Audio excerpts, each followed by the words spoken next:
तो संघवाद है भाई। हमने पिछले वाले में देखा था शासन के विभिन्न स्तरों के बीच में सत्ता का ऊर्ध्वाधर बंटवारा आधुनिक लोकतंत्र में सत्ता की साझेदारी का एक आम रूप होता है। एक नॉर्मल कंडीशन है कि ऐसा होता ही है। इस अध्याय में हम सत्ता के बंटवारे के इसी स्वरूप पर विचार करेंगे। इसे आमतौर पर संघवाद बोलेंगे। ये जो बंटवारा है सत्ता के बंटवारे के इसी स्वरूप पर विचार करना हमको, इसी को हम संघवाद बोलेंगे, जो काम का एक दूसरे में वितरण दिख रहा है। ऊर्ध्वाधर वितरण की बात हो रही है यहाँ पे, क्षैतिज वितरण की बात नहीं। बात समझे? ऊर्ध्वाधर वितरण की बात हो रही है, मतलब केंद्र सरकार, राज्य सरकार, स्थानीय सरकार, ये क्या है? ऊर्ध्वाधर वितरण है। सत्ता की साझेदारी ऊर्ध्वाधर वितरण है ये।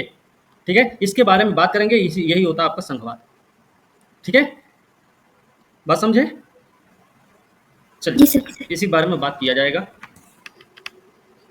चलिए देखेंगे। संघीय ढांचे से संबंधित संवैधानिक प्रावधानों पर चर्चा के बाद इस अध्याय में संघवाद को मजबूत करने वाली नीति और राजनीति का विश्लेषण किया जाएगा। कई बार मेंस में प्रश्न पूछा गया है कि संघवाद को कैसे मजबूत किया जा सकता है, संघवाद के प्रमुख तत्व क्या है, संघवाद का प्रमुख उद्देश्य क्या है, संघवाद लोकतांत्रिक स्वरूप के लिए जरूरी है। ऐसे कुछ प्रश्नों को कभी आपने देखा भी होगा, हो सकता है। फिर संघवाद कितना जरूरी है ना? क्या संघवाद लोकतंत्र के लिए खतरा है? ऐसा भी हो सकता है, कोई प्रश्न ऐसा बन सके। तो संघवाद में कई सारी चीजें भी आने लगती हैं। ठीक है, ठीक है। तो दबाव समूह लोकतंत्र की भावना को मजबूती भी प्रदान करता है और लोकतंत्र की भावना को खोखला भी करने का प्रयास करता है। हमने आपको दबाव समूह के बारे में दो चीजें बताई थी। दबाव समूह दो प्रकार के होते हैं। वो कौन कौन से होते हैं? एक आपका होता है क्षेत्रीय, एक सामुदायिक। हाँ, सामुदायिक का मतलब है किसान संगठन देखेंगे, किसान अखिल भारतीय किसान यूनियन की बात सुनते होंगे। व्यापार संघ का बात सुनते होंगे। कोई ड्राइवर संघ होगा, ऑटो रिक्शा ड्राइवर होगा, कोई ट्रक ड्राइवर, बस ड्राइवर, ऐसे करके इनके संघ सुनते होंगे। तो क्या है? सामुदायिक है। क्षेत्रीय का मतलब है, कभी आप देखेंगे, कभी आप सुनेंगे, जैसे कोई एक क्षेत्रीय दल हो, कभी जैसे सर पूर्वोत्तर या पूर्वांचल साइड में बताए थे वो। पूर्वोत्तर विकास परिषद है, कोई पूर्वांचल का भी अपना एक कोई क्षेत्रीय संगठन है उनका, उन लोगों का भी संघवाद है क्या? एक बार पिछले अध्याय में दिए गए बेल्जियम श्रीलंका के अंतर पर गौर कर लिया जाए। हमने देख लिया था दोनों ने क्या किया था, अपनी बहुसंख्यक और अल्पसंख्यक वाली समस्या का समाधान किया था, लेकिन अपने अपने तरीके से किया था। जहां पर श्रीलंका में गृह युद्ध छिड़ गया था, वहीं बेल्जियम में क्या हुआ था भाई? सब इस बात पर सहमत हुए कि शासन में सबकी बराबर की भागीदारी होनी चाहिए, है ना?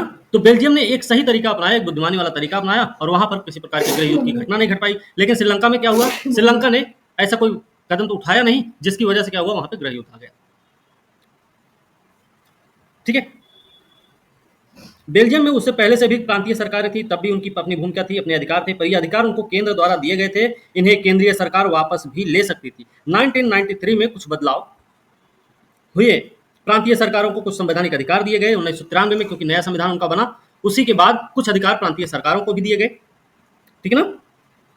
इनके लिए प्रांतीय सरकारें अब केंद्र पर निर्भर नहीं रही। इस प्रकार बेल्जियम ने एकात्मक शासन की जगह संघीय शासन प्रणाली अपनाई।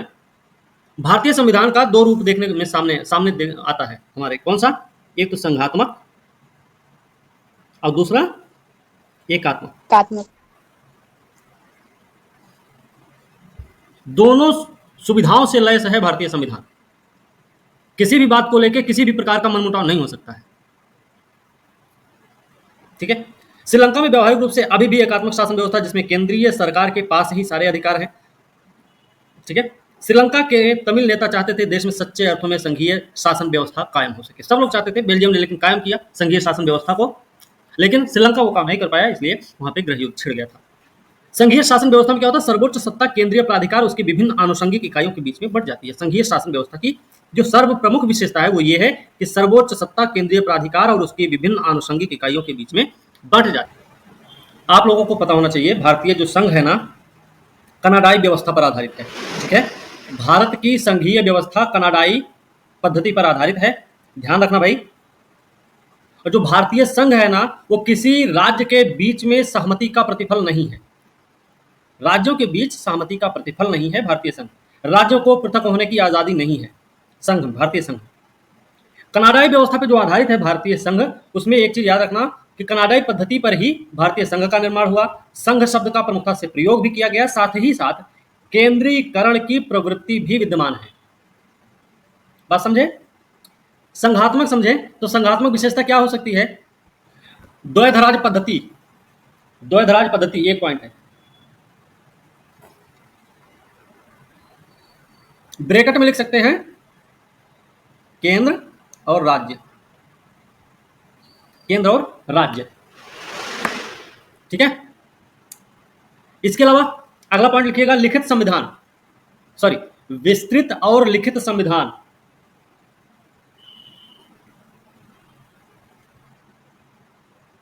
ठीक है, ठीक है। तीसरा पॉइंट लिखिए शक्तियों का विभाजन। अगला पॉइंट लिखिए संविधान की सर्वोच्चता।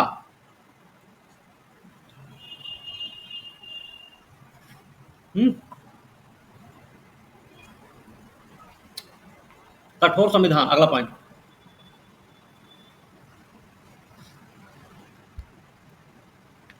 कठोर संविधान, स्वतंत्र न्यायपालिका, द्विसदनीय विधायिका, है ना, ये संघीय विशेषताएं हैं। ओके, एकात्मक विशेषता लिखो तो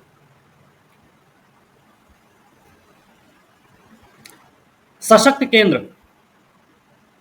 सशक्त केंद्र, सशक्त केंद्र क्यों होगा?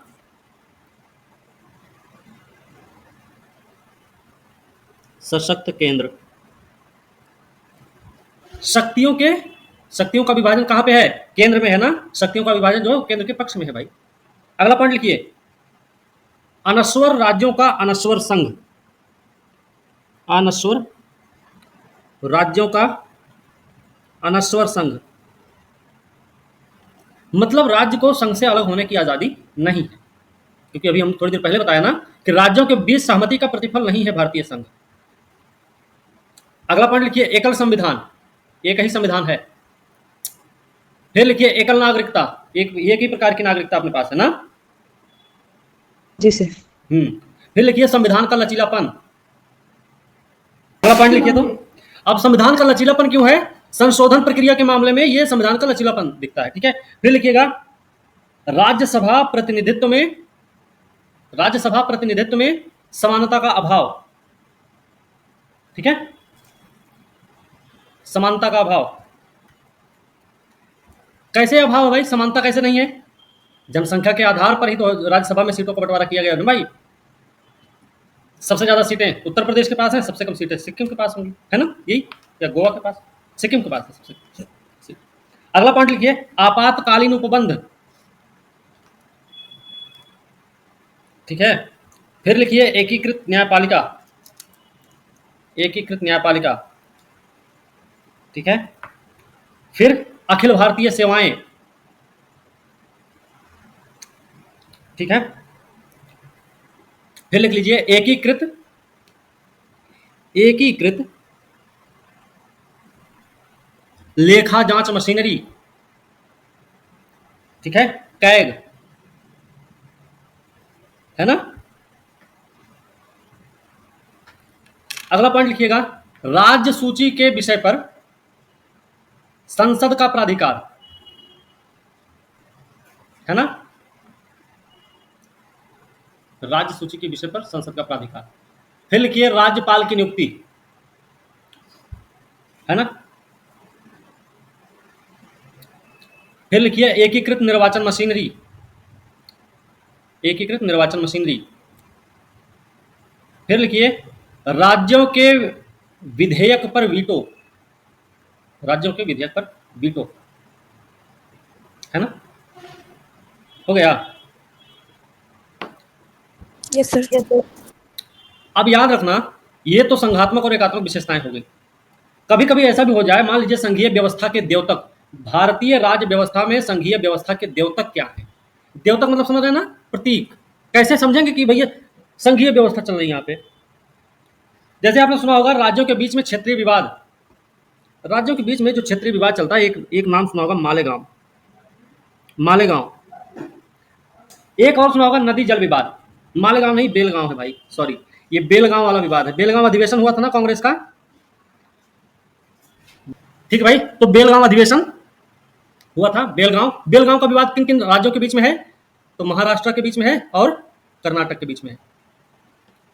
नदी जल विवाद के बारे में भी आपने सुना होगा, नदी जल विवाद, कई सारी नतीजल विवाद चल रहे हैं हमारे यहाँ। आपने देखा होगा क्षेत्रीय दलों का उद्भव, ये भी संघीय व्यवस्था का द्योतक है। क्षेत्रीय दलों का जो उद्भव है ये भी संघीय व्यवस्था का ही द्योतक माना जाता है। इसके अलावा क्षेत्रीय अपेक्षाओं को पूरा करने के लिए नए राज्यों का गठन किया गया। हमारे यहाँ नॉर्थ ईस्ट के जो राज्य थे ना, उनकी अपनी आकांक्षाओं को पूरा करना था, उनकी अपनी अपेक्षाएं जो थी सरकार से, सरकार उन अपेक्षाओं को पूरा करने के लिए उन राज्यों का विभाजन किया। किसके आधार पे? किसी को उसकी भौगोलिक दृष्टि के आधार पे, किसी उसके कल्चर के आधार पे, किसी उसकी भाषा के आधार पे, किसी को प्रशासनिक सुविधा के आधार पे।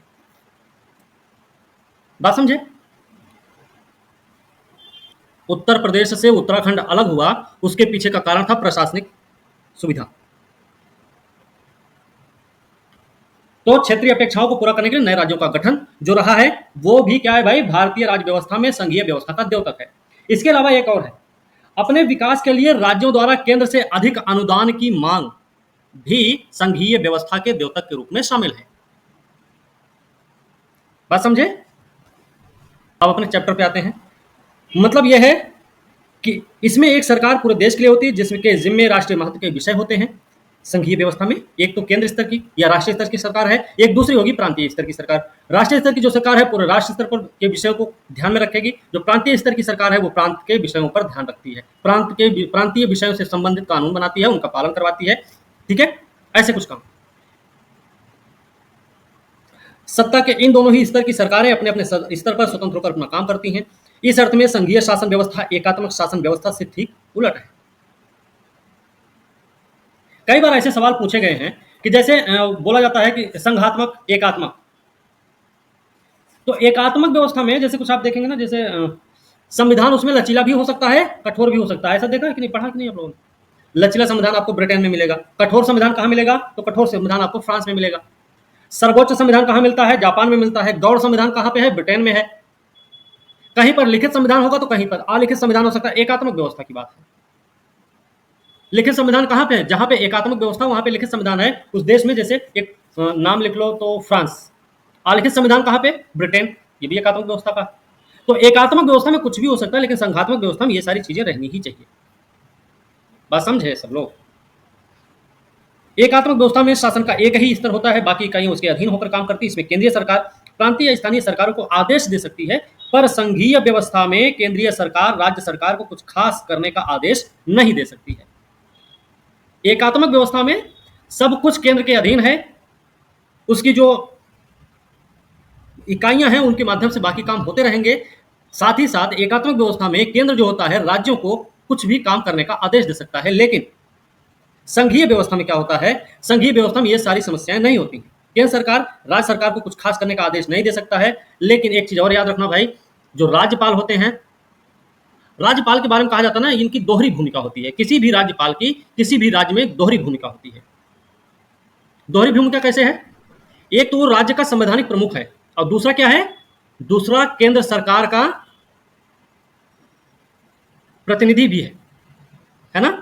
केंद्र सरकार का प्रतिनिधि होने के नाते उसको राज्य में राज्य के कानून को संविधान के आधार पर चलाने की बात आती है। भाई वो अच्छे से चलता रहेगा, संविधान के अनुसार काम चलता रहेगा। दूसरी जिम्मेदारी है कि वो राज्य का संवैधानिक प्रमुख है और राज्य का संवैधानिक प्रमुख होने के नाते उसके पास ये अधिकार है कि वो राज्य के किसी भी विशेष क्षेत्र में किसी विशेष प्रकार की विकास व्यवस्था को लागू भी कर सकता है, किसी विशेष प्रकार की शासन व्यवस्था को स्टार्ट करवा सकता है। राष्ट्रपति के पास ये चीज नहीं है, याद रखना ये बात। ये ताकत सिर्फ राज्यपाल के पास है। जैसे विशेष क्षेत्र कौन सा हो सकता है?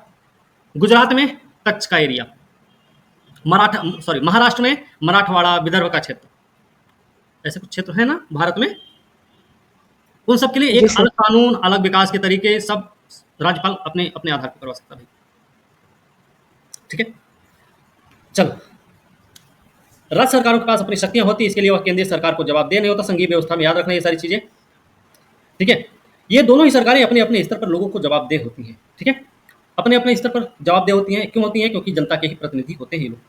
संघीय व्यवस्था की कुछ महत्वपूर्ण विशेषता है। क्या है? सरकार दो या अधिक स्तर वाली हो सकती है। अलग अलग स्तर की सरकारें एक ही नागरिक समूह पर शासन करती हैं, पर कानून बनाने, कर वसूलने, प्रशासन का उनका अपना अपना अधिकार क्षेत्र होता है। मतलब सरकार अलग अलग स्तर की होने के बावजूद भी क्या करती है? एक ही नागरिक समूह पर अपना शासन करती है। इसके बावजूद भी कानून बनाना है, कर वसूलना है, प्रशासन अगर चलाना है तो उसके लिए सबके अपने अपने क्षेत्राधिकार होते हैं। विभिन्न स्तरों की सरकारों के अधिकार क्षेत्र संविधान में स्पष्ट रूप से वर्णित हैं, इसीलिए संविधान सरकार के हर स्तर के अस्तित्व और प्राधिकार की गारंटी और सुरक्षा प्रदान करता है। संविधान के मौलिक प्रावधानों को किसी एक स्तर की सरकार अकेले नहीं बदल सकती।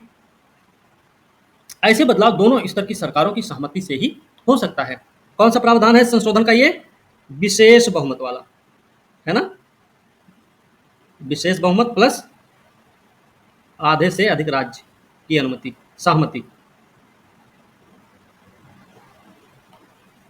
बात समझे? चलो, अदालतों को संविधान और विभिन्न स्तर की सरकारों के अधिकारों की व्याख्या करने का अधिकार है। अदालतों को संविधान और विभिन्न स्तर की सरकारों के अधिकारों की व्याख्या भी करने का अधिकार है। विभिन्न स्तर की सरकारों के बीच अधिकारों के विवाद की स्थिति में सर्वोच्च न्यायालय निर्णायक की भूमिका निभाता है। याद रखना भाई, अगर विवाद हो जाता है तो सर्वोच्च न्यायालय भूमिका निभाएगा। वित्तीय स्वायत्तता निश्चित करने के लिए विभिन्न स्तर की सरकारों के राजस्व के अलग अलग स्रोत भी निर्धारित हैं। संघीय व्यवस्था की विशेषता ये भी है भाई, ध्यान रखना। इस प्रकार संघीय शासन व्यवस्था के दोहरे उद्देश्य हैं। दोहरे उद्देश्य क्या क्या हैं? एक तो देश की एकता की सुरक्षा करना, उसे बढ़ावा देना, साथ ही साथ क्षेत्रीय विविधताओं का पूरा सम्मान करना है। संघीय व्यवस्था की दो भूमिकाएं हैं, दोहरे उद्देश्य हैं। जहां पर वो एकता स्थापित करने का प्रयास, उसे बढ़ावा देने का प्रयास करती है, वहीं पर वो क्षेत्रीय विविधताओं का सम्मान भी करती है। ठीक है, इस कारण संघीय व्यवस्था के गठन और कामकाज के लिए दो चीजें महत्वपूर्ण। विभिन्न स्तरों की सरकारों के बीच सत्ता के बंटवारे के नियमों पर सहमति होनी चाहिए। कौन सी? गठन और कामकाज के लिए दो चीजें सबसे महत्वपूर्ण है। विभिन्न स्तरों की सरकारों के सत्ता के बंटवारे के नियमों पर सहमति होनी चाहिए और एक दूसरे पर भरोसा होना चाहिए कि वे अपने अपने अधिकार क्षेत्रों को मानेंगे। और वैसे नहीं भरोसा होगा भाई, भरोसा दिलाने का काम किसका है? संविधान का। बात समझे? संविधान के जो हम संविधान की विशेषता है, संविधान की जरूरत है। संविधान क्यों जरूरी है? तो संविधान क्योंकि लोगों के बीच में ना विश्वास जगाता है, भरोसा दिलाता है कि भाई गलत नहीं होगा किसी के साथ। संविधान इसलिए जरूरी है। तो ये संविधान अपने अंदर में ये काम करता है। आदर्श संघीय व्यवस्था में ये दोनों पक्ष होते हैं, आपसी भरोसा और साथ रहने पर सहमति। ये दोनों चीजें होती हैं। केंद्र और विभिन्न राज्य सरकारों के बीच सत्ता का बंटवारा हर संघीय सरकार में अलग अलग किस्म का होता है। ये बात इस चीज पर निर्भर करती है कि संघ की स्थापना किन ऐतिहासिक संदर्भों में हुई। संघीय शासन व्यवस्थाएं आमतौर पर दो तरीकों से गठित होती हैं। पहला तरीका है दो या अधिक स्वतंत्र राष्ट्रों को मिलाकर साथ लाकर एक बड़ी इकाई गठित करने का। संघीय शासन व्यवस्था आमतौर पर दो तरीके से गठित होती है। एक है अमेरिका वाली, दूसरी है कनाडा वाली, है ना। अमेरिका वाले में क्या है? फेडरल का यूज किया जाता है ना, फेडरल का यूज। हमारे यहाँ क्या है? Union of states. अमेरिका वाले में क्या है कि कई सारे राज्य मिलकर एक मजबूत संघ का निर्माण करते हैं। जैसे यहां पर बताया गया है कि दो या अधिक स्वतंत्र राष्ट्रों को साथ लाकर एक बड़ी इकाई गठित करने का प्रावधान है। यूएसए बना है, United states of America. USA का एक अपना संविधान है, बाकी 50 राज्यों का अपना अपना संविधान है। इसमें क्या होता है? दोनों स्वतंत्र राष्ट्र अपनी संप्रभुता को साथ करते हैं, अपनी अलग अलग पहचान को भी बनाए रखते हैं, अपनी सुरक्षा खुशहाली बढ़ाने का रास्ता भी अख्तियार करते हैं। तो एक तरीका अपना ये है जो अमेरिका वाली व्यवस्था है। दोनों राष्ट्र अपनी संप्रभुता को साथ में रखेंगे। जहां पर ऐसी स्थिति आती है, दोनों अपनी अलग अलग पहचान भी बनाए रखते हैं, अपनी सुरक्षा खुशहाली भी बढ़ाने का रास्ता अख्तियार करते हैं। ठीक भाई, साथ आकर संघ बनाने का उदाहरण क्या है? यूएसए। यूएसए ही नहीं है, अभी तक हमने सिर्फ यूएसए के बारे में ही सुना है। ठीक है, यूएसए के साथ साथ क्या है? स्विट्जरलैंड भी है, ऑस्ट्रेलिया, ये सब आते हैं इसी में, इस तरीके के संघीय व्यवस्था में, फेडरलिज्म वाले में। ठीक है, इस तरह की संघीय व्यवस्था वाले मुल्कों में आमतौर पर प्रांतों को समान अधिकार होता है भाई, और वे केंद्र के बर्ख से ज्यादा ताकतवर होते हैं। ठीक है, फेडरल वाला जो सिस्टम है, इस वाले में केंद्र की अपेक्षा राज्य ज्यादा ताकतवर होते हैं। संघीय शासन व्यवस्था के गठन का एक दूसरा तरीका है कि बड़े देश द्वारा अपनी आंतरिक विविधता को ध्यान में रखते हुए राज्यों का गठन करना, फिर राज्य और राष्ट्रीय सरकार के बीच सत्ता का बंटवारा कर देना। यह दूसरा तरीका है जो कनाडा ने भी अपनाया और भारत ने भी अपनाया। बात समझे? इस तरीके से भारत क्योंकि बहुत बड़ा क्षेत्र है, विविधताओं भरा है, भौतिक विभाजन अगर देखेंगे भारत में तो 6 प्रकार का भौतिक विभाजन हमको देखने को मिलता है। हिमालयी क्षेत्र, मैदानी क्षेत्र, पठारी क्षेत्र, तटीय क्षेत्र, पठारी क्षेत्र, द्वीपीय क्षेत्र और मरुस्थलीय क्षेत्र, 6 क्षेत्र हैं। इन 6 को जब बांटते हैं तो 22 उप प्रकारों में विभाजित कर देते हैं। सबकी अपनी अपनी विशेषताएं हैं। ऐसे में अमेरिका वाली व्यवस्था कितनी कारगर साबित होती, इस बात का एहसास संविधान निर्माताओं को अच्छे से था। बात समझे? भारत, बेल्जियम, स्पेन इसके उदाहरण है भाई। इस दूसरी श्रेणी वाली व्यवस्था में क्या होता है, राज्यों के बरक्स केंद्र सरकार ज्यादा ताकतवर हुआ करती है। अक्सर इस व्यवस्था में विभिन्न राज्यों को समान अधिकार दिए जाते हैं, पर विशेष स्थिति में किसी किसी प्रांत को विशेष अधिकार भी दिए जाते हैं। जैसे नॉर्थ ईस्ट में 6 राज्यों को मिला हुआ है ना। कितने राज्यों को मिला नॉर्थ ईस्ट के? नॉर्थ ईस्ट के कितने राज्यों को विशेष राज्य का दर्जा दिया गया है? ठीक है, चलो तो ध्यान रखना, विशेष राज्य का दर्जा उनको दे दिया जाता है, विशेष अधिकार दे दिए जाते हैं। भारत में संघीय व्यवस्था, पहले हमने देख लिया बेल्जियम, श्रीलंका जैसे छोटे देशों को भी अपने यहाँ की विविधता को संभालने में बड़ी मुश्किल हुई। सोचिए कि भारत जैसे विशाल मुल्क में यह काम कितना मुश्किल होगा, जहाँ बहुत सी भाषाओं, धर्मों, क्षेत्रों के लोग रहते हैं। हमारे देश में सत्ता की साझेदारी की क्या व्यवस्था है, ये हम पहले पढ़ चुके हैं। हमने कल एक चीज बताई थी, जो भारत की संघीय व्यवस्था है वो कनाडा की संघीय व्यवस्था पर आधारित है ना। राज्यों की सहमति का प्रतिफल नहीं है हमारी संघीय व्यवस्था। हमारी संघीय व्यवस्था में राज्यों को अलग होने का अधिकार नहीं है। हमारी संघीय व्यवस्था में राज्यों की अपेक्षा केंद्र को ज्यादा मजबूत स्थिति में रखा गया है। बात समझे? लेकिन एक चीज और है, जो हमारी संघीय व्यवस्था है उसमें राज्यों की आकांक्षाओं, उनके भावनाओं को ध्यान में रखते हुए एक संघ का निर्माण किया गया है ना। यही हमने कल बात किया था। भारत की संघीय व्यवस्था, अमेरिका वाली संघीय व्यवस्था, दोनों में बड़ा अंतर है। अमेरिका वाली संघीय व्यवस्था में क्या है, केंद्र की अपेक्षा राज्यों को मजबूत स्थिति में रखा गया। राज्यों को अलग होने का भी अधिकार है संघ से, वो अलग हो सकते हैं। वो सब सहमति, आपसी सहमति के आधार पर अमेरिका का गठन किया गया है, जिसमें राज्यों को अलग होने का, संघ से अलग होने का अधिकार है। उन लोगों के अपने अपने संविधान भी हैं। भारत में किसी राज्य का अपना कोई संविधान नहीं है। ये कुछ चीजें हम बताए थे, नोट डाउन भी करवा दिए थे आप लोगों को। संविधान से ही शुरुआत करें। एक बहुत ही दुखद और रक्त रंजित विभाजन के बाद भारत आजाद हुआ। आजादी कुछ समय बाद ही अनेक स्वतंत्र रजवाड़े भारत में विलीन हो गए। भारतीय संविधान ने भारत को राज्यों का संघ घोषित किया। इसमें संघ शब्द नहीं आया, पर भारतीय संघ का गठन संघीय व्यवस्था के सिद्धांत पर हुआ है। तो ये बात भी हमको याद रखनी भाई, कि भारतीय संविधान में संघ घोषित किया गया है भारत को, लेकिन संघ शब्द इसमें नहीं आया है, बल्कि भारतीय संघ का गठन संघीय व्यवस्था के सिद्धांत पर हुआ है। हमने ऊपर संघीय व्यवस्था की जिन 7 विशेषताओं का जिक्र किया था, उन्हें फिर से देख लिया जाए। हम देख सकते हैं कि सभी बातें भारतीय संविधान के विभिन्न प्रावधानों पर लागू होती। ये जो 7 विशेषताएं हमने देखी थी, अलग अलग स्तर की सरकारें, सरकार 2 या अधिक स्तर वाली होती है। हमने इसके अलावा संघीय व्यवस्था की और भी विशेषताएं आप लोगों को लिखवा रखी थी। ठीक है, उन सबको आप लोग एक बार ध्यान से देख लेंगे। ठीक है, संविधान ने मौलिक रूप से 2 स्तरीय शासन व्यवस्था का प्रावधान किया था, एक तो संघ सरकार, दूसरा राज्य सरकार। केंद्र सरकार को पूरे भारतीय संघ का प्रतिनिधित्व करना था। बाद में पंचायतों और नगर पालिकाओं के रूप में संघीय शासन का एक तीसरा स्तर भी जुड़ा। तो 3 स्तर हो गया भारतीय संघीय व्यवस्था में। एक हो गया केंद्र, फिर हो गया राज्य, और फिर हो गया स्थानीय सरकार। ये 3 स्तर की सरकार भारत में है। किसी भी संघीय व्यवस्था की तरह अपने यहाँ भी तीनों स्तर की सरकार, शासन व्यवस्थाओं के अपने अपने अलग अलग अधिकार क्षेत्र भी हैं। संविधान में स्पष्ट रूप से केंद्र और राज्य सरकारों के बीच विधायी अधिकारों को 3 हिस्सों में बांटा गया है। वो 3 सूचियां कौन कौन सी हैं? संघ सूची, राज्य सूची और समवर्ती सूची।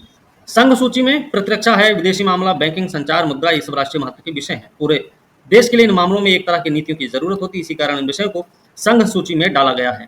ठीक है, देखिए संघ सूची में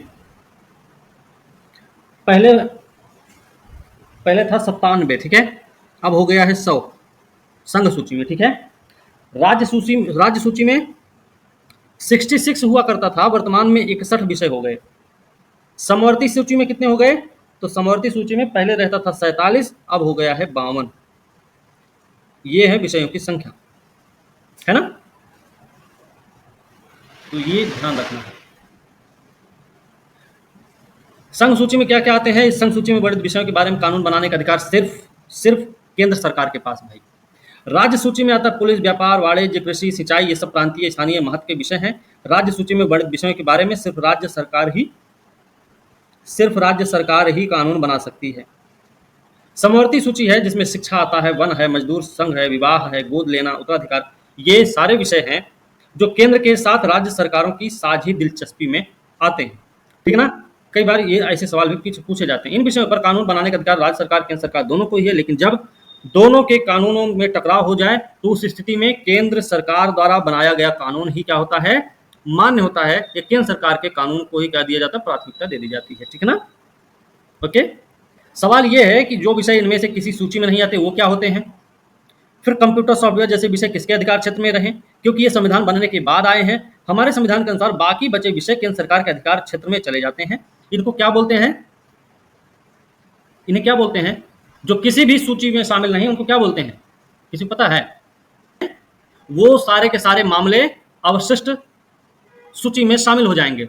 अवशिष्ट सूची का मतलब है कि वो सारे के सारे मामलों पे कार्रवाई करने, कानून बनाने, पालन करने, कार्यान्वयन क्रियान्वयन करने, सारी जिम्मेदारी केंद्र सरकार की होगी। इसमें कौन कौन से विषय आ सकते हैं, जैसे अंतरिक्ष डिपार्टमेंट है, ये क्योंकि संविधान बनने के बहुत बाद में इसकी शुरुआत हुई। कंप्यूटर वाला मामला कंप्यूटर सॉफ्टवेयर का है, वो सब कुछ कहाँ जाएंगे, इस वाले में चले जाएंगे। ठीक है ना? हमने ऊपर देखा कि सबको साथ लेकर चलने की नीति मानकर बनी अधिकतर बड़ी संघीय व्यवस्थाओं में साथी इकाइयों को बराबर अधिकार नहीं मिलते हैं। हमारे यहाँ भी ऐसे ही देख लिया हमने कि समवर्ती सूची पर दोनों कानून बना सकते हैं, लेकिन अगर विवाद उत्पन्न होता है तो केंद्र सरकार के कानून को ही क्या करा जाता है, उसको मान्यता प्रदान कर दी जाती है ना, उसी को प्राथमिकता दी जाती है। सेम तो बराबर अधिकार भारतीय संघ के सारे राज्यों को भी बराबर अधिकार नहीं, कुछ राज्यों को विशेष दर्जा प्राप्त है। विशेष राज्य का दर्जा वाला कल हमने आप लोगों को बताया ही था क्या क्या मामला है भाई। आसाम है, देखो नागालैंड है, अरुणाचल प्रदेश, मिजोरम अपने विशिष्ट सामाजिक और ऐतिहासिक परिस्थितियों के कारण भारत के संविधान कुछ प्रावधान जैसे 371 के तहत विशेष शक्तियों का लाभ उठाते हैं। ये विशेष शक्तियां क्या करती हैं, स्वदेशी लोगों, उनकी संस्कृति, सरकारी सेवाओं में अधिमान्य रोजगार के, भूमि अधिकारों के संरक्षण के संबंधों में स्पष्ट रूप से उपयोगी होती हैं। ठीक है? भारतीय संघ की कई इकाइयों को बहुत ही कम अधिकार हैं। ये वैसे छोटे इलाके हैं जो अपने आकार के चलते स्वतंत्र प्रांत नहीं बन सकते। इन्हें किसी मौजूदा प्रांत में विलीन करना भी संभव नहीं है। चंडीगढ़ या लक्षद्वीप की बात कर लें, या फिर दिल्ली की बात कर लें, हम एनसीआर जिसको हम बोलते हैं, एनसीटी भी बोला जाता है कभी कभी, आपको ये भी पता होना चाहिए दिल्ली के बारे में। एनसीआर कब बना था दिल्ली, किसी को पता है क्या? में दिल्ली एनसीआर में वर्तमान में अन्य राज्यों के कितने जिले शामिल हैं, किसी को पता है इसके बारे में क्या? यूपी के 8 जिले हैं, करीब 7 या 8 जिले हैं यूपी के। हरियाणा के कितने जिले हैं? इसको लिखा तो नहीं पता है ये। हरियाणा के 2 जिले करीब हैं, फरीदाबाद भी आता है और गुड़गांव भी आता है एनसीआर में। और राजस्थान के भी कुछ जिले हैं इसमें, राजस्थान के। चल तो ध्यान रखना भाई, भारतीय संघ की कई इकाइयों को बहुत कुछ मतलब दिया गया। लक्षद्वीप है, चंडीगढ़ है, राजधानी दिल्ली जैसे इलाके इसी कोटि में आते हैं और इन्हें केंद्र शासित प्रदेश कहा जाता है। ठीक है? इनको किसी भी राज्य के साथ मिलाया नहीं जा सकता है। इन क्षेत्रों को राज्यों वाले अधिकार नहीं है। इन इलाकों का शासन चलाने का विशेष अधिकार केंद्र सरकार के पास है। केंद्र और राज्य सरकारों के बीच सत्ता का यह बंटवारा हमारे संविधान की बुनियादी बात है। अधिकारों के इस बंटवारे में बदलाव करना आसान नहीं है, आप लोगों को याद रखना होगा भाई। और अकेले इस संसद इस व्यवस्था में बदलाव भी नहीं कर सकती। ऐसे किसी भी बदलाव को पहले संसद के दोनों सदनों में 2/3 बहुमत से मंजूर किया जाना होता है। ठीक है? और फिर कम से कम आधे राज्यों की विधानसभाओं से उसे मंजूर करवाना होता है। मतलब विशेष बहुमत, तीसरी श्रेणी है ना, संशोधन की जो तीसरी श्रेणी है उसके आधार पर इनमें बदलाव किया जा सकता है। पहली श्रेणी क्या है, साधारण बहुमत। दूसरी श्रेणी क्या है, विशेष बहुमत। तीसरी श्रेणी क्या है, विशेष बहुमत प्लस राज्यों की सहमति। ठीक है? ये 3 है श्रेणियां, पहली, दूसरी, तीसरी। अब यहां पे जब बात हो रही है केंद्र राज्य संबंधों की, तो केंद्र राज्य संबंधों के बारे में जैसे भारतीय संविधान में 3 प्रकार के संबंध बताए गए, विधायी संबंध, प्रशासनिक संबंध और वित्तीय संबंध। जब हम विधायी संबंध की बात करेंगे तो विधायी संबंध कौन कौन से अनुच्छेद में है, भाग 11 है विधायी संबंध, भाग 11 और अनुच्छेद है 245 से लेकर 255 तक। इतने में विधायी संबंध बताए गए हैं। 246 इसमें जो एक है वो अनुच्छेद बोलता है कि तीनों जो सूचियां दी गई हैं उनके अंतर्गत ये शक्तियां, विधायी शक्तियां, जो विधायी संबंध है वो वर्णित किए गए। 247 में क्या कहा गया है? 247 में कहा गया अतिरिक्त न्यायालयों की स्थापना से संबंधित प्रावधान है। 249 क्या कहता है? 249 में कहा गया कि राज्य सूची के विषयों पर संसद की विधायी शक्तियां। फिर एक है अनुच्छेद 250 क्लॉज 1, इसमें क्या कहा गया है? आपातकाल की स्थिति में संसद को राज्य सूची में वर्णित विषयों पर विधि बनाने का अधिकार दिया गया है। इसी के साथ साथ एक है 252 भी। 252 में क्या कहा गया भाई? 252 में बताया गया है कि 2 या अधिक राज्यों की सहमति से विधि बनाने की संसद की शक्ति। ठीक है ना? तो ये हमें याद रखना है।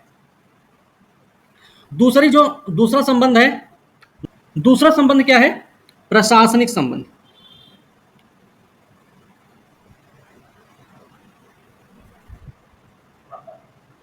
प्रशासनिक संबंध कौन से भाग में दिया गया भाई? भाग है 11। अनुच्छेद क्या है? 256 से 263। ठीक है। 256 में कहा गया है कि संसद द्वारा निर्मित विधियों की सुनिश्चितता बनाए रखने के लिए राज्य की कार्यपालिका शक्ति का प्रयोग 256 के तहत कहा गया। 257 में क्या है? 257 में कहा गया है कि संघ सरकार का कुछ दशाओं में राज्य पर नियंत्रण। ठीक है। एक है 262 क्लॉज जे। 262 क्लॉज जे क्या कहता है? इसमें कहा गया है कि संसद विधि बनाकर अंतरराज्यीय नदी जल विवाद का निपटारा करने के लिए उपबंध कर सकेगी। है ना? यहां तक कोई दिक्कत है किसी को? बता दीजिए अगर कोई दिक्कत है। सर थोड़ा लास्ट वाला फिर से बता दीजिए। 262 जे है, इसमें कहा गया है कि संसद विधि बनाकर अंतरराज्यीय नदी जल विवाद का निपटारा करने के लिए उपबंध कर सकेगी। ओके जी सर। हाँ, ऐसे ही 263 में क्या है? 263 में जो प्रावधान है वो ये कि अंतरराज्य परिषद के संबंध में उपबंध किया गया है 263 में। ठीक है, तो ये भी आपको याद रखना है। एक जो तीसरा संबंध है वित्तीय संबंध। वित्तीय संबंध क्या है भाई? कौन से अनुच्छेद में है इसका वर्णन? तो वित्तीय संबंध का वर्णन है भाग 11 और 12 दोनों में मिलाकर है। ये आपको ध्यान रखना है। अनुच्छेद कौन कौन से हैं? तो अनुच्छेद की अगर बात करेंगे तो 264 से लेकर 281 तक है। ठीक है, 264 से 281 तक है। ओके, 265 में क्या कहा गया है? 265 में क्या कहा गया है? इसमें कहा गया है कि कोई भी कर विधि के प्राधिकार से ही आरोपित या संग्रहित किया जाएगा, अन्यथा नहीं किया जाएगा। मतलब अगर कोई भी कर लगाना है या है ना इकट्ठा करना है तो वो एक कानून के दायरे में ही रहकर काम होगा। ठीक है, कानून के दायरे में रहकर ही वसूला जाएगा और लगाया भी जाएगा, अन्यथा वो नहीं लगाया जा सकता। ऐसे बात समझे? ये 265 में प्रावधान इसका है। 266 में क्या कहा गया है? 266 में क्या कहा गया कि भारत और राज्यों की संचित निधि के साथ साथ लोक लेखे के बारे में प्रावधान किया गया है। फिर 267 में क्या कहा गया है? 266 में हमने क्या देखा? भारत और राज्य की संचित निधि के बारे में प्रावधान है, लोक लेखे के बारे में प्रावधान है। 267 में क्या होगा? तो 267 में दिया गया भाई भारत की आकस्मिकता निधि का प्रावधान। ठीक है, भारत की आकस्मिकता निधि का प्रावधान किया गया है 267 के तहत। याद रखना इसको भी। और एक चीज और याद रख सकते हैं, 267 में जब आकस्मिकता निधि की बात है तो 267 का क्लॉज 1 क्या कहता है? 267 का क्लॉज 1 कहता है कि संसद, पार्लियामेंट भारत की आकस्मिकता निधि की स्थापना कर सकेगी। 267 में कहा गया आकस्मिकता निधि का प्रावधान होना चाहिए। 67 के क्लॉज 1 में कहा गया कि भाई संसद ही ऐसा कर सकती है, आकस्मिकता निधि की स्थापना 67 क्लॉज 1 के द्वारा संसद ही कर सकती है। ठीक है, और एक क्लॉज और है इसका 267 का क्लॉज 2। इसमें क्या कहा गया है? इसमें राज्य विधानमंडल की बात कही गई है, राज्यों के आकस्मिकता निधि की बात की गई है। इसमें कहा गया है कि राज्य विधानमंडल के द्वारा विधि के आधार पर या विधि बनाकर राज्य की आकस्मिकता निधि की स्थापना की जाएगी। 267 क्लॉज 1, ठीक है। इसके अलावा 280 भी इसी में आएगा फिर वित्तीय संबंध में। 280 में क्या है, वित्त आयोग के बारे में प्रावधान है, हम सबको पता है। 281 क्या कहता है फिर, 281 क्या कहता है भाई, 281 कहता है कि वित्त आयोग द्वारा की गई प्रत्येक सिफारिशों को संसद के प्रत्येक सदन के समक्ष, प्रत्येक सदन की बात है, लोकसभा में भी और राज्यसभा में भी। 281 में प्रावधान है कि वित्त आयोग द्वारा की गई प्रत्येक सिफारिशों को संसद के प्रत्येक सदन के समक्ष रखवाने की जिम्मेदारी किसके पास होगी, वो राष्ट्रपति की होगी भाई, ठीक है। बात क्लियर हुई? सर आकस्मिकता निधि का गठन किसमें बताए हैं, कौन सी आर्टिकल? 267 सर उसमें तो प्रधान अब बात ये आती है भाई, हमने भारत में केंद्र और राज्य संबंध के बारे में पढ़ लिए हैं, तो भारत में जो केंद्र राज्य संबंध है वो किस पर आधारित है? सवाल भी पूछा गया है कई बार एग्जाम में, यूपीएससी में भी पूछा गया है, स्टेट पीसीएस में भी पूछा गया है। तो लिखना चाहे तो लिख सकते हैं, भारत में केंद्र राज्य संबंध, ऐसे हेडिंग डाल लो, भारत में केंद्र राज्य संबंध। अब लिख सकते हैं एक एक पॉइंट करके। पहला पॉइंट लिख लीजिए, संविधान के प्रावधानों से, संविधान के प्रावधानों से। दूसरा पॉइंट लिख लीजिए, नियोजन प्रक्रिया से, नियोजन प्रक्रिया से। अगला पॉइंट लिख लीजिए, राजनीतिक हितों के अंतर्विरोध से, अंतर्विरोध से। चौथा पॉइंट लिख लीजिए, हुक्म चलाने की इच्छा प्रबलता से, इच्छा प्रबलता से, हुक्म चलाने की इच्छा प्रबलता से। अगला पॉइंट लिख लो, न्यायिक व्याख्याओं पर, सॉरी न्यायिक व्याख्याओं पर। उसके अलावा फिर लिख लो, बातचीत के लिए, बातचीत के लिए यंत्र विन्यास पर, यंत्र विन्यास पर। अगला पॉइंट भी लिख सकते हैं, परंपराओं और व्यवहारों पर, ठीक है। कि जो भारत में केंद्र राज्य संबंध का प्रावधान किया गया है, भारत में संघीय व्यवस्था का जो प्रावधान किया गया है, वो इतने सारे आधारों पर किया गया है। संविधान के प्रावधानों के आधार पर है, नियोजन प्रक्रिया के आधार पर भी है, राजनीतिक हितों के अंतर विरोध के आधार पर भी है, ठीक है ना। तो ये चीजें हमको याद रखनी है, ठीक है। संघीय राज्य व्यवस्था में शामिल तत्व कौन कौन से हैं? संघीय राज्य व्यवस्था में शामिल तत्व भी लिख लो। संघ और राज्यों के बीच संबंध, संघ राज्य के बीच संबंध। दूसरा लिख लीजिए, राज्यों के मध्य संबंध, राज्यों के मध्य संबंध। तीसरा लिख लीजिए, समन्वय के लिए संबंध।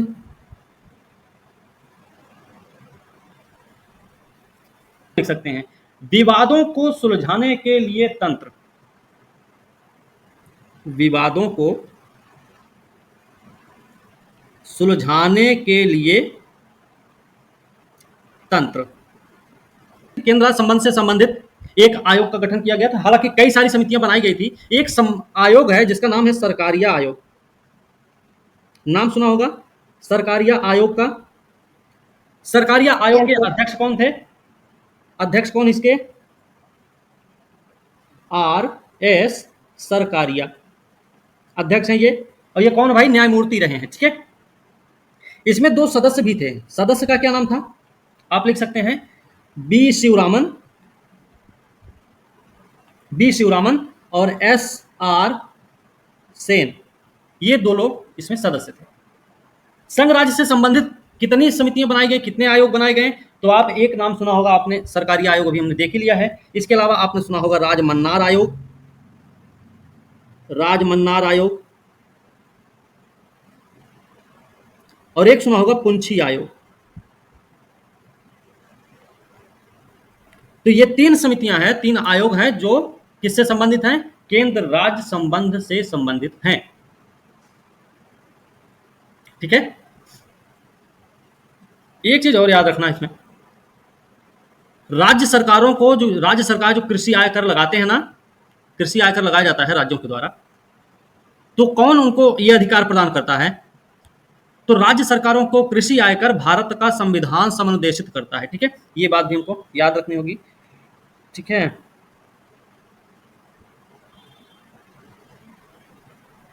चलो यहां देखते हैं संवैधानिक प्रावधानों कानूनों के क्रियान्वयन की देखरेख में न्यायपालिका महत्वपूर्ण भूमिका निभाती है। शक्तियों के बंटवारे के संबंध में कोई विवाद होने की हालत में फैसला उच्च न्यायालय और सर्वोच्च न्यायालय में होता है। उच्च न्यायालय में भी होता है भाई, और सर्वोच्च न्यायालय में भी होता है, याद रखना। सरकार चलाने अपनी जिम्मेवारियों का निर्वाह करने के लिए जरूरी राजस्व की उगाही के संबंध में केंद्र और राज्य सरकारों को कर लगाने, संसाधन जमा करने के अधिकार हैं, दोनों के पास, केंद्र के पास भी है, राज्य के पास भी है। ठीक है ना। संघीय व्यवस्था चलती कैसे है? अब यहाँ पे ये भी बात है।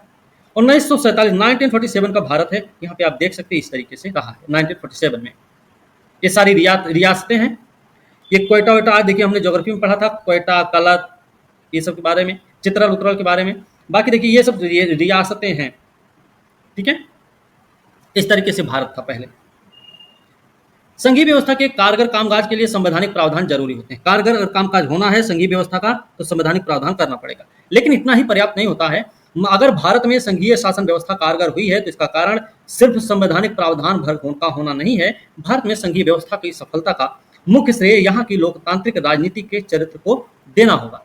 तो हमें एक बात ये भी समझ में आ गई कि भारत में संघीय व्यवस्था की सफलता संवैधानिक प्रावधानों के आधार पर तो ठीक है, संवैधानिक प्रावधानों का होना जरूरी तो था ही साथ लोकतांत्रिक राजनीति के चरित्र को भी देना चाहिए कि आपका लोकतांत्रिक चरित्र कैसा है।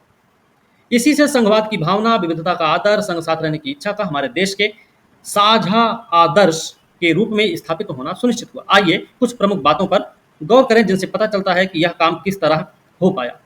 भाषाई राज्य की बात करेंगे। भाषा के आधार पर प्रांतों का गठन हमारे देश की लोकतांत्रिक राजनीति के लिए पहली और एक कठिन परीक्षा थी। भारत ने 1947 में लोकतंत्र की राह पर अपनी जीवन यात्रा शुरू की। उस वक्त से लेकर 2019 तक का अगर आप राजनीतिक मानचित्र देखें तो इस अवधि में आए बदलाव को देखकर एक बार की आप आश्चर्यचकित रह जाएंगे। कई सारे बदलाव आप देखने को पाएंगे फिर। ठीक है, अनेक पुराने प्रांत गायब हो गए, कई नए प्रांत बनाए गए, कई प्रांतों की सीमाएं, क्षेत्र नाम भी बदले गए। नए राज्यों को बनाने के लिए 1950 के दशक में कई पुराने राज्यों की सीमाएं भी बदली गई। ऐसा ये सुनिश्चित करने के लिए किया गया था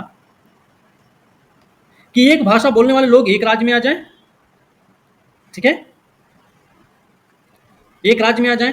इसके बाद कुछ अन्य राज्यों का गठन भाषा के आधार पर नहीं बल्कि संस्कृति, भूगोल अथवा जातीयताओं मतलब एथनिसिटी की विभिन्नता को रेखांकित करने, उन्हें आदर देने के लिए भी किया गया। तो राज्यों का गठन कैसे हुआ? भाषा के आधार पर भी हुआ, संस्कृति के आधार पर भी हुआ, भूगोल के आधार पर भी हुआ, जातीयता के भी आधार पर, एथनिसिटी की विभिन्नता के को रेखांकित करने के आधार पर किया गया, उन्हें आदर देने के लिए भी किया गया। जैसे आप एक नागालैंड राज्य की बात करेंगे तो नागालैंड का गठन, नागालैंड देखेंगे ना, नागालैंड अपने एथनिसिटी के लिए ही जाना जाता है। ठीक ना, ये बात हमें पता होना चाहिए।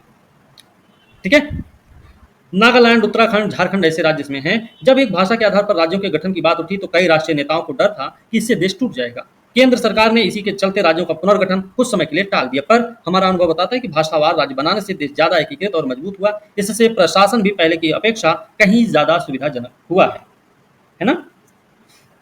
और इसमें कई सारे आयोग भी बनाए गए थे राज्यों के गठन को लेकर। जैसे एक नाम सुना होगा आपने, राज्यों के गठन को लेकर एक नाम सुना होगा, भाषाई प्रांत आयोग। भाषाई प्रांत आयोग का गठन हुआ, कब किया गया? 1948 में। इसके अध्यक्ष कौन रहे? अध्यक्ष का नाम है S.K. धर। इसे हम धर आयोग भी बोल सकते हैं। इसने क्या किया? अपनी रिपोर्ट 1948 में प्रस्तुत की। भाई 1948 में अपनी रिपोर्ट प्रस्तुत करते हुए इस आयोग ने सिफारिश की कि राज्यों का गठन कैसे होना चाहिए? कैसे होना चाहिए? भाषाई आधार पर, प्रशासनिक सुविधा के आधार पर। इन्होंने प्रशासनिक सुविधा को आधार माना, गठन करने की सिफारिश की। 1948 का भाषाई प्रांत आयोग या फिर धर आयोग। इसके बाद इस आयोग की जब रिपोर्ट आई, इस रिपोर्ट का अध्ययन करने के लिए एक और समिति बनी, उसका नाम था JVP समिति। इसका भी नाम सुना होगा, ये भी 1948 में ही बन गई थी। इसमें कौन कौन थे? जवाहरलाल नेहरू, वल्लभ भाई पटेल, पट्टाभी सीतारमैया, ठीक है ना, पट्टाभी सीतारमैया। ये 3 लोगों को मिलाकर समिति बनाई गई और समिति का नाम भी दिया गया उन्हीं सबके पहले अक्षर के आधार पर, JVP समिति। 1948 में इस समिति का काम था धर आयोग की अनुशंसा का अध्ययन करना। धर आयोग की अनुशंसा का अध्ययन करना इसका काम था, अध्ययन करना इसका काम रहा। इन्होंने अपनी रिपोर्ट सौंपी 1949 में। 1949 मतलब अप्रैल का महीना है, इन्होंने अपनी रिपोर्ट सौंप दी। इन्होंने क्या कहा रिपोर्ट में? इन्होंने बताया कि गठन का आधार क्या होना चाहिए? इन्होंने गठन का आधार भाषा को माना। भाई, गठन का आधार इन्होंने भाषा को माना। 1949 में रिपोर्ट देते हुए इन्होंने ये बात बोली।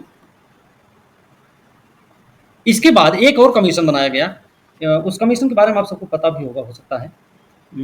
उस कमीशन का नाम था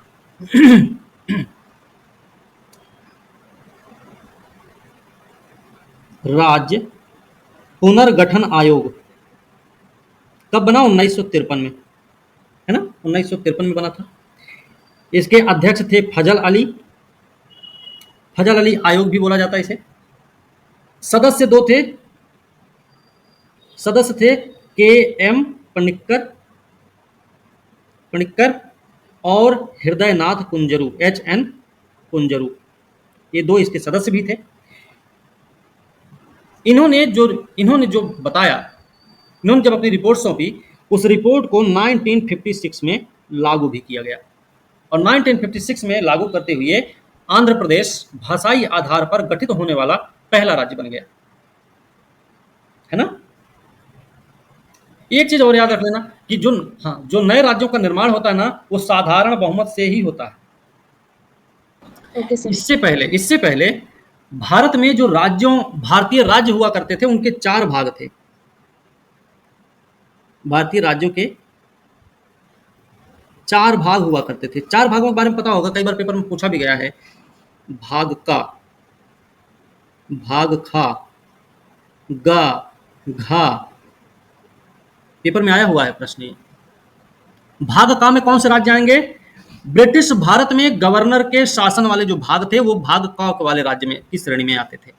ब्रिटिश भारत में गवर्नर के शासन वाले जो भाग थे, वो आते थे भाग क की श्रेणी वाले राज्य के रूप में। भाग खा में कौन आते थे? भाग खा में आते थे वो 9 राज्य जहां पर विधानमंडल भी था और वहां पर शाही शासन भी था। भाग ग में कौन आएंगे? तो भाग ग में ब्रिटिश भारत के जो मुख्य आयुक्त के शासन वाला भाग था, वो शामिल किया गया था। और भाग घा लास्ट में जो है, इसमें आता था अंडमान निकोबार का शासन, अंडमान निकोबार द्वीप का प्रावधान था, ठीक है। भाग घ में अकेले अंडमान निकोबार आता था। जब एक भाषा के आधार पर राज्यों के गठन की बात उठी तो राष्ट्रीय नेताओं को डर हो गया, जो ये इसे प्रशासन भी पहले की अपेक्षा कहीं ज्यादा सुविधाजनक भी बन गया है, ठीक है। भाषा नीति, भारत के संघीय ढांचे की दूसरी परीक्षा भाषा नीति को लेकर हुई। पहली परीक्षा क्या रही? पहली परीक्षा रही है भाषाई राज्य के बाद, दूसरी बात रही भाषा नीति। हमारे संविधान में किसी एक भाषा को राष्ट्रभाषा भाषा का दर्जा नहीं दिया गया। हिंदी को राजभाषा माना गया, पर हिंदी सिर्फ 40% भारतीयों की मातृभाषा, इसलिए अन्य भाषाओं के संरक्षण के अनेक दूसरे उपाय भी किए गए। संविधान में हिंदी के अलावा 21 भाषाओं को अनुसूचित भाषा का दर्जा दिया गया। केंद्र सरकार के किसी पद का उम्मीदवार इनमें से किसी भी भाषा में परीक्षा दे सकता है, बशर्ते उम्मीदवार इसको विकल्प के रूप में चुनेगा। अंग्रेजी भाषा संविधान में शामिल है कि नहीं? 8वें सूची में नहीं शामिल है। अंग्रेजी यूपीएससी में, जब यूपीएससी का मेंस देंगे तो उसमें अंग्रेजी आपको कंपलसरी है ही है। साथ ही साथ एक ऐसी भाषा का चुनाव आपको करना पड़ेगा जिसमें आपको पेपर देना है, वो भी कंपलसरी ही होगा, जिसे आप बोलने, लिखने, समझने में सक्षम होंगे, ठीक है ना, ध्यान रखना भाई, ठीक है। तो क्या कर सकते हैं? अन्य सारे संरक्षण के उपाय किए गए। संविधान में हिंदी के अलावा 21 भाषाओं को अनुसूचित भाषा का दर्जा दिया गया। केंद्र सरकार के किसी पद का उम्मीदवार इनमें से किसी भी भाषा में परीक्षा दे सकता है, बशर्ते उम्मीदवार इसको विकल्प के रूप में चुने। राज्यों की भी अपनी राजभाषाएं हैं, राज्यों का अपना अधिकांश काम अपनी राजभाषा में ही होता है। श्रीलंका के ठीक उलट हमारे देश के नेताओं ने हिंदी के उपयोग को बढ़ावा देने के मामले में बहुत सावधानी भरा व्यवहार किया। संविधान के अनुसार सरकारी कामकाज की भाषा के तौर पर अंग्रेजी का प्रयोग 1965 में बंद हो जाना चाहिए था, ऐसे ही प्रावधान किया गया था। लेकिन क्या हुआ कि अनेक गैर हिंदी भाषी प्रदेशों ने मांग की कि अंग्रेजी का प्रयोग जारी रखा जाए। तमिलनाडु में तो इस मांग ने उग्र रूप भी ले लिया। केंद्र सरकार ने हिंदी के साथ साथ अंग्रेजी को राजकीय भाषा कामों में प्रयोग की अनुमति देकर इस विवाद को भी सुलझा लिया। अनेक लोगों का मानना था कि इस समाधान से अंग्रेजी भाषी अभिजन को लाभ पहुंचेगा। राजभाषा के रूप में हिंदी को बढ़ावा देने की भारत सरकार की नीति बनी हुई है, पर बढ़ावा देने का मतलब ये नहीं कि केंद्र सरकार उन राज्यों पर भी हिंदी को थोप सकती है जहां लोग कोई और भाषा बोलते होंगे। भारतीय राजनेताओं ने इस मामले में जो लचीला रुख अपनाया, उससे हम श्रीलंका जैसी स्थिति में पहुंचने से बच गए। हमारे यहाँ गृह युद्ध की जैसी स्थिति नहीं आई। ठीक है ना। बात करेंगे केंद्र राज्य संबंधों की। ठीक है, संघीय व्यवस्था, भारत की संघीय व्यवस्था। तो हम ये पढ़ रहे थे संघीय व्यवस्था चलती कैसे है ना। यही तो संघीय व्यवस्था कैसे चलती है, उसमें हमने भाषाई राज्य के बारे में बात कर दिया था। आज हम भाषा नीति से देखेंगे। भाषा नीति के संघीय ढांचे की भाषा भारत के संघीय ढांचे की दूसरी परीक्षा भाषा नीति को लेकर हुई हमारे संविधान में। हमने जैसे कल ही बता दिया था इन सब के बारे में। एक आयोग की नियुक्ति हुई जिसने भाषा के आधार पर बात बोली। फिर जेबीपी समिति का गठन हुआ। जेबीपी समिति ने जब अध्ययन किया तो उन्होंने जब अपनी रिपोर्ट दी तो उन्होंने बोला कि भाषा नहीं, प्रशासनिक सुविधा के आधार पर गठन होना चाहिए, है ना। फिर उसके बाद राज्य पुनर्गठन आयोग आता है, और राज्य पुनर्गठन आयोग का जब गठन हुआ था, उसके अध्यक्ष कौन थे? फजल अली, है ना। फजल अली थे जी। फजल अली थे। उसमें 2 सदस्य भी थे। उनके नाम क्या थे? नाम था उनका भाई एम पनिकर और एच कुंजन था। के हृदयनाथ कुंजरू। ये के एम पनिक्कर और हृदयनाथ कुंजरू 2 सदस्य थे इसमें। 1956 में इन्होंने इन्हीं की जो सिफारिशें रही, इनकी सिफारिश के आधार पर 1956 में जब भाषा के आधार पर पहले राज्य का गठन किया गया तो वो राज्य का नाम बना आंध्र प्रदेश, है ना। इसी बीच में आपने नाम सुना था एक पोट्टी श्रीरामुल्लू, जिनकी 56 दिन के भूख हड़ताल के बाद मृत्यु हो गई थी। उनकी मृत्यु के बाद ऐसा बताया जाता है कि उनकी मृत्यु के बाद ये आंध्र प्रदेश की जो तेलुगु भाषा के आधार पर गठन की मांग थी वो और तेज हो गई थी। उस बात से सरकार निपटने का प्रयास की। सरकार निपटने के लिए क्या किया उसने? सरकार ने आंध्र प्रदेश का गठन कर दिया। ठीक है ना। क्या नाम बताए थे? क्या नाम बताए थे अभी हम? अभी फिर आवाज चली गई। हेलो जी, अब आवाज है ना। पोट्टी श्रीरामुल्लू के नाम याद रखना। 56 दिन की भूख हड़ताल किए थे वो। भाषा नीति क्या है? भारत के संघीय ढांचे की दूसरी परीक्षा भाषा नीति को लेकर हुई। हमारे संविधान में किसी एक भाषा को राष्ट्रभाषा का दर्जा नहीं दिया गया है। ये फिलहाल कल हम देख चुके थे। ठीक है, केंद्र राज्य संबंध भी हम देख ही चुके थे, है ना। इसमें हम बताया कि किसी भी भाषा को राष्ट्रभाषा का दर्जा नहीं दिया, लेकिन राजभाषा का दर्जा दिया जा चुका है हिंदी को। बाकी हिंदी के साथ साथ अंग्रेजी को भी सरकारी भाषा के रूप में यूज किया जाता है ना। ठीक है। वर्तमान में कितनी भाषाएं हैं? अनुसूचित भाषाएं कितनी हैं संविधान में? 8वीं अनुसूची में 22 भाषाएं दी गई हैं, है ना। शुरुआत में 14 भाषाएं थी भाई, याद रखना है। भाषा के बारे में याद रखना, मूल रूप से कितनी थी? 14। वर्तमान में है 8 और जोड़ दी गई, मतलब 22 भाषाएं हो गई। सबसे पहले कौन सी भाषा को संशोधन के थ्रू जोड़ा गया था? तो उस भाषा का नाम था भाई देखिए 21वां संविधान संशोधन था, 1967 का सन है, और भाषा का नाम था सिंधी। फिर दूसरा एक संशोधन किया गया 71वां संविधान संशोधन 1992। इसमें कौन कौन सी भाषा जोड़ी गई? इसमें 2-3 भाषाएं, कोंकणी, मणिपुरी और नेपाली। सिंधी तो पहले ही जोड़ दी गई थी। तीसरा फिर संशोधन हुआ भाषा को लेकर ही, वो संशोधन था 92वां संशोधन था भाई 2003 में। इसमें 4 भाषाओं को जोड़ा गया। 4 भाषाएं कौन कौन सी हैं उसमें? बोडो, डोगरी, मैथिली और संथाली। ये 4 भाषाएं और जोड़ी, मतलब टोटल 8 भाषाएं एक्स्ट्रा जोड़ी गई। तो अब इसमें भाषाओं की संख्या हो गई है 22। ठीक है ना, याद रखना, इनको चाहे नोट डाउन कर लो। तो ये भी हम देख चुके थे। केंद्र राज्य संबंध के बारे में भी हमने देख लिया था।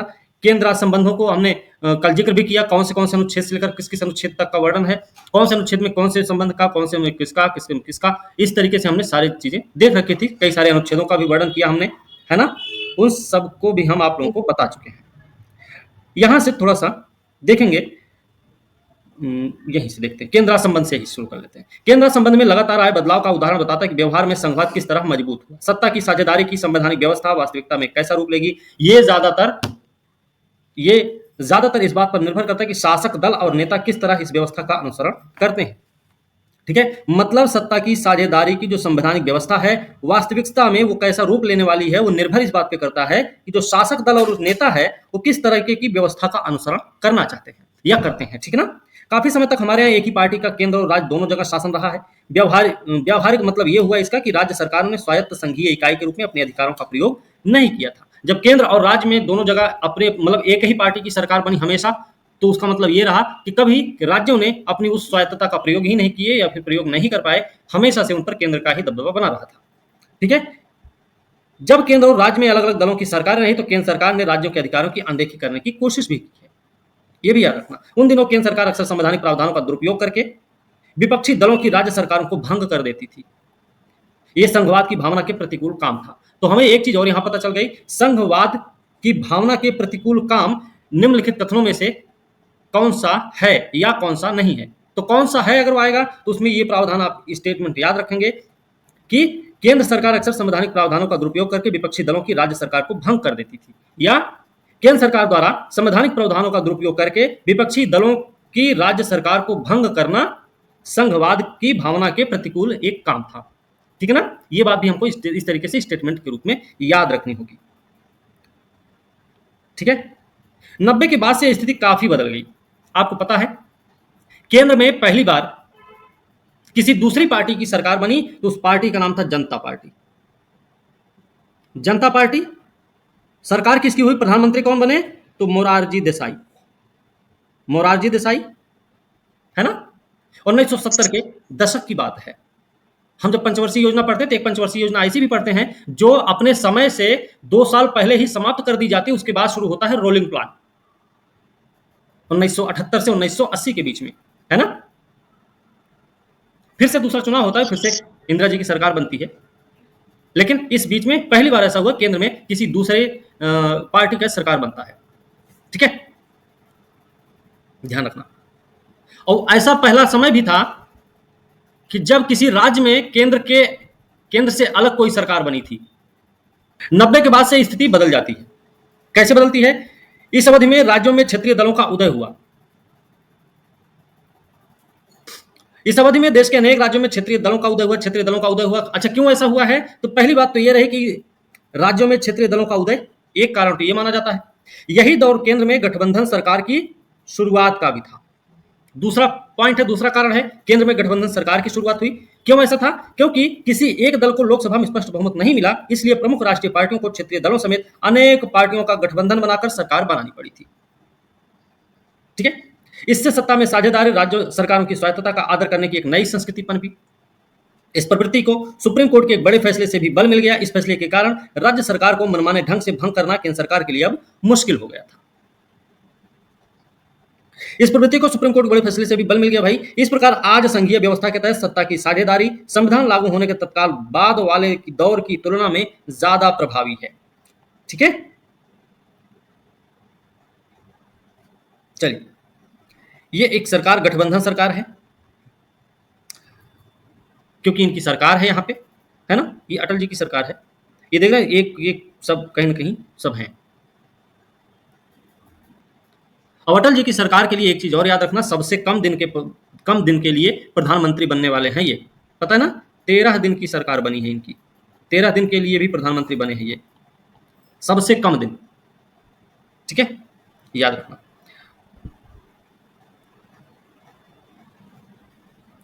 ओके, यहां पे कुछ दिया गया है। प्रसिद्ध इतिहासकार रामचंद्र गुहा के आलेख से उद्धृत निम्नलिखित उद्धरणों को हमें पढ़ लेना चाहिए। टाइम्स ऑफ इंडिया में 1 नवंबर 2006 को यह छपा हुआ था। राज्य पुनर्गठन आयोग की रिपोर्ट को आज से ठीक 50 साल पहले 1 नवंबर 1956 को लागू किया गया। ये साल याद रखना, महीना, दिन याद रखना भाई। अपने दौर में अपने तरीके से इसने राष्ट्र के राजनीतिक संस्थागत जीवन को एकदम बदल दिया।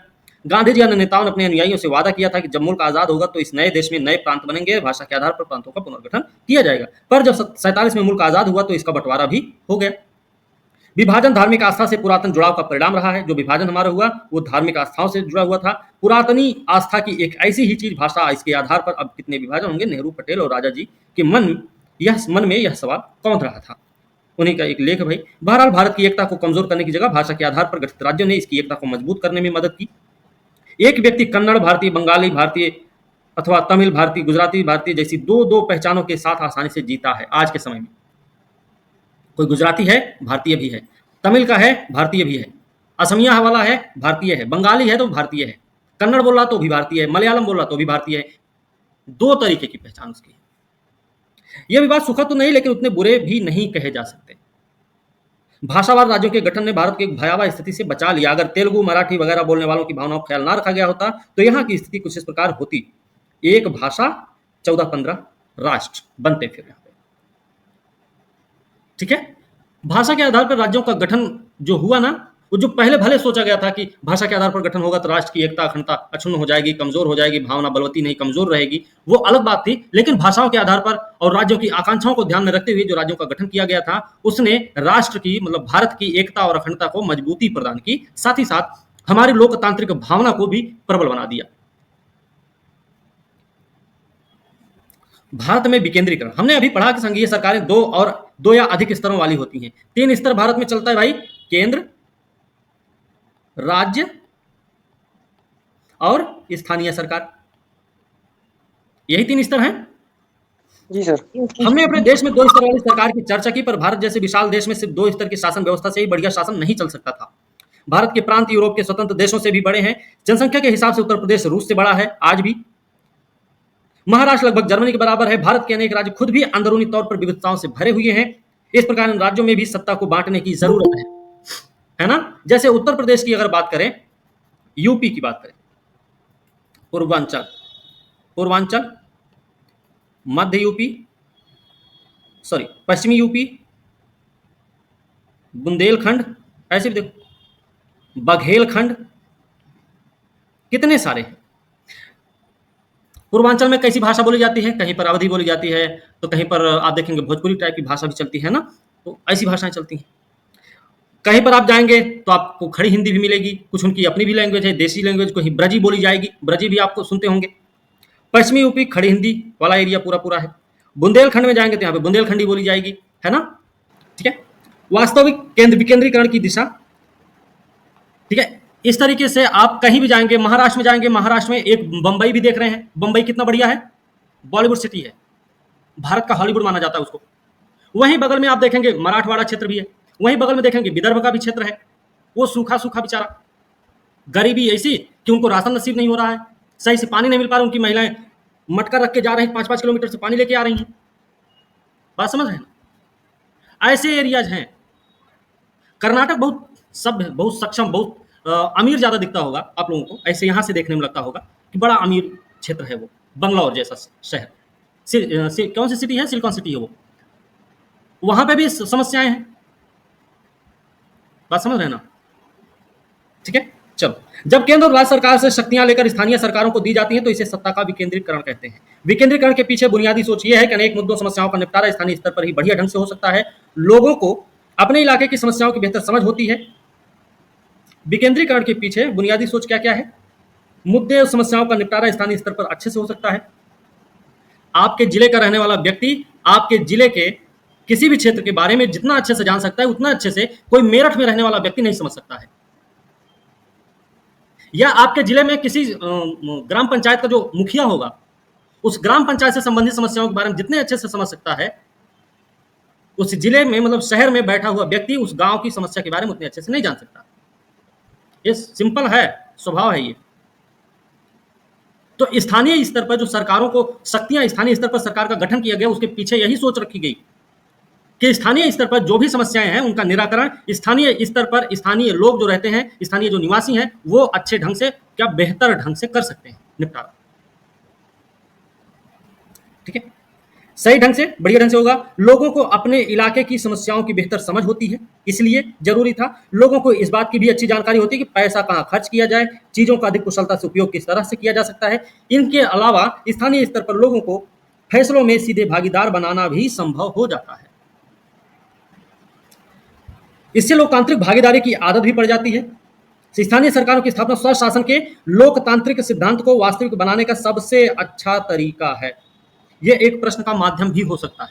आजकल आप देखते होंगे ना, जब प्रधानी का चुनाव होता है, विधानसभा लोकसभा का चुनाव हो, कोई बुजुर्ग है घर का, कोई शहर में रह रहा है, वो नहीं जा पा रहा चुनाव वोट देने अपना, तो कोई बात नहीं। लेकिन अगर ग्राम प्रधान का चुनाव है बीडीसी का चुनाव है, सदस्य का चुनाव है, या जिला पंचायत वाले में भी इतना नहीं कोई जोर देता। लेकिन अगर प्रधानी टाइप का चुनाव है तो ये समझ लीजिए कि बुजुर्ग आदमी जो है ना, उनके लिए वो प्रधान जी स्पेशल व्यवस्था करवाएंगे। अरे चाचा कहाँ नहीं जा रहे हैं, अरे ले चलिए ना, अरे रुकिए हम गाड़ी भिजवा देते हैं इनके लिए। अच्छा उनको बुला लीजिए, वो जो वहाँ पे हैं उनको भी बुला लीजिए, वो दिल्ली वाले बुला लीजिए, हम टिकट दे पैसा दे किराया दे देते हैं, बुला लीजिए उनको भी। उसका इतना महत्व है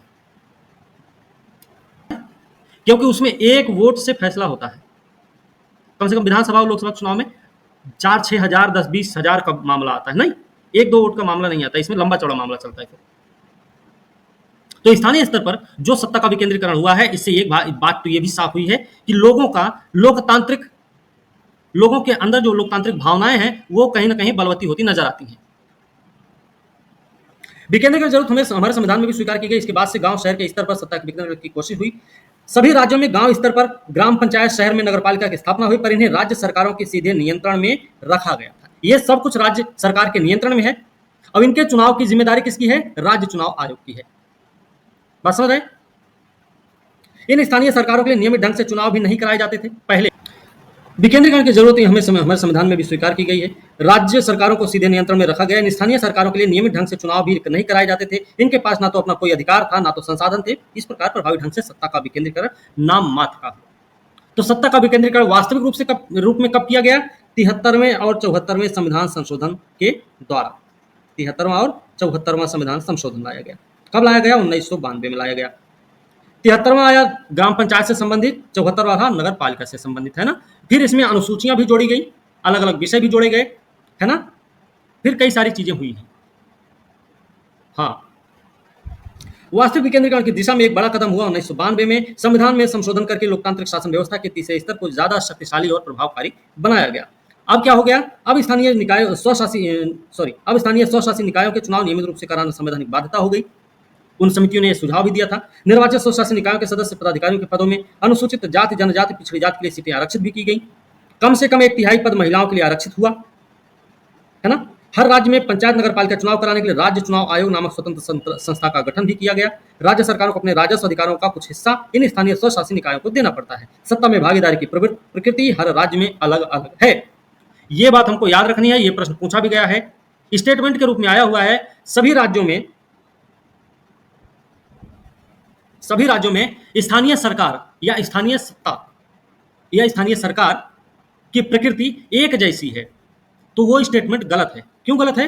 क्योंकि आप देखेंगे किसी राज्य में 2 स्तरीय स्थानीय शासन देखने को मिलता है, कहीं पर 3 स्तरीय भी देखने को मिलता है, और कहीं पर 4 स्तरीय भी स्थानीय सरकार देखने को मिलती है। ठीक है ना। तो ये एक जैसी नहीं है प्रकृति की। गांव के स्तर पर मौजूदा स्थानीय व्यवस्था को पंचायती राज के नाम से जाना जाता है। प्रत्येक गांव में, कुछ राज्यों में ग्राम समूह की एक ग्राम पंचायत होती है। यह एक तरह की परिषद है। ग्राम पंचायत क्या है? एक परिषद होती भाई, जिसमें कई सदस्य और एक अध्यक्ष भी होता है। सदस्य वार्डों से चुने जाते हैं, सदस्य होते वार्ड से चुने जाते हैं, और उन्हें सामान्यतया पंच कहा जाता है। सरपंच मतलब प्रधान और पंच मतलब होता है सदस्य, है ना।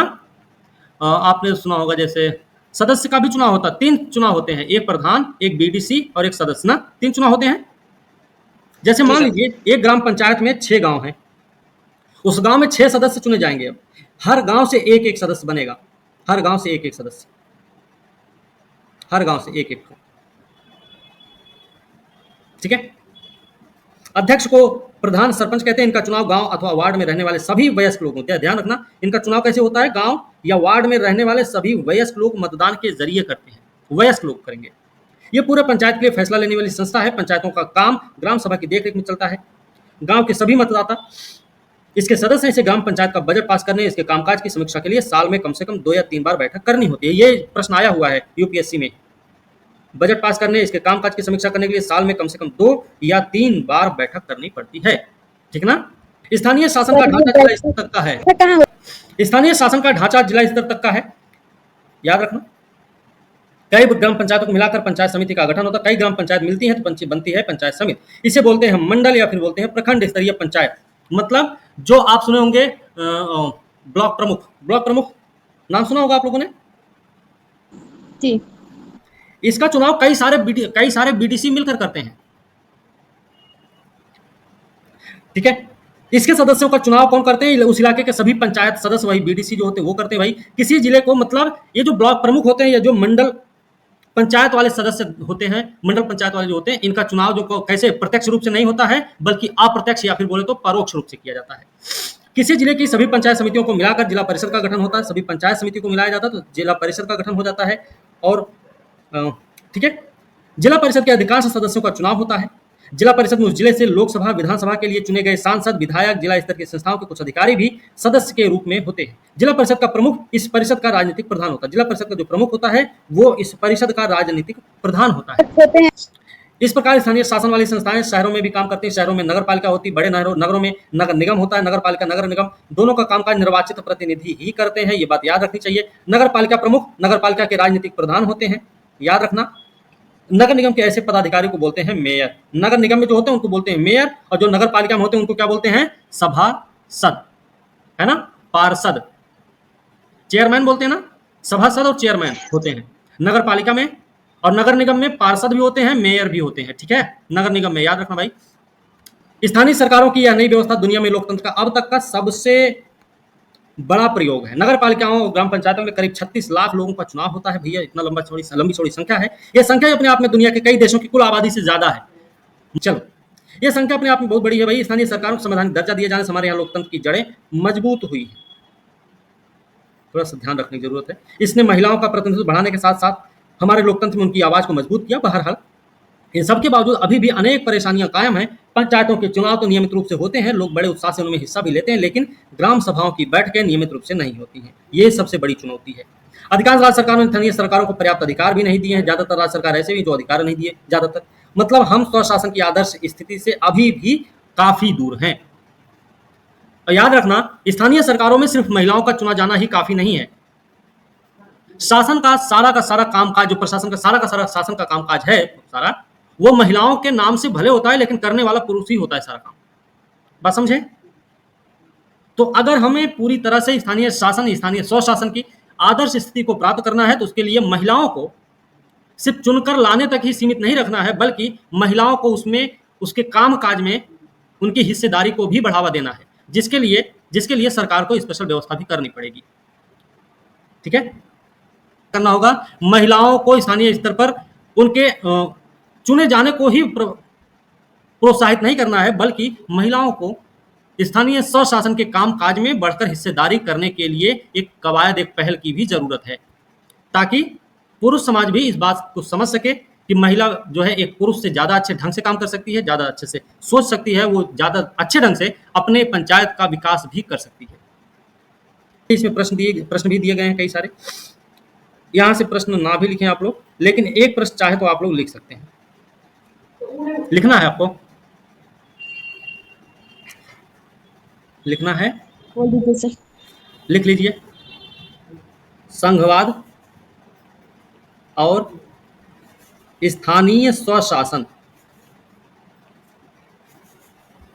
संघवाद की परिभाषा बता देनी है। स्थानीय स्वशासन के बारे में बताइए, वो कैसे काम करता है, क्या क्या होता है, क्या क्या प्रावधान है इसके, है ना, कैसे कैसे काम चल रहा है इसका। फिर इसमें कमियां भी आपको बतानी, चुनौतियां भी इसकी बतानी पड़ेंगी, ठीक है ना, बिना बताए काम नहीं चलेगा। बात समझ रहे हैं ना? जी सर।